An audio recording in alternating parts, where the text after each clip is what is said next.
Hello everyone and welcome back to another tutorial from Finance for Beginners. In this video, I'm going to show you how you can log into your existing account on the Sweatcoin application. So let's get started right away. First of all, open up the Sweatcoin app on your device. And if you're opening it for the first time, you will see the sign up with Google as well as the login button. In order to log into your existing account, tap on the login button. And now you have the option to log in using your Google account or your phone number.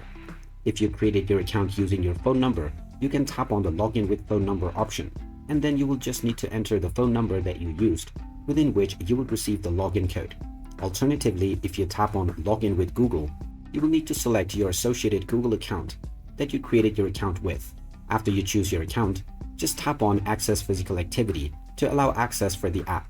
Then tap on enable health connect and allow all of the access as well.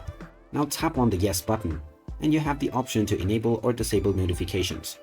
Once all of your information has been set up, you will be logged into your account, and now you can start using the Sweatcoin application right away. So there you have it. That is how easy it is to log into your existing account on the Sweatcoin app. If you find this video helpful, don't forget to hit that like button and subscribe to our channel for more useful tips and tutorials. Thanks for watching, and I will see you again in the next video.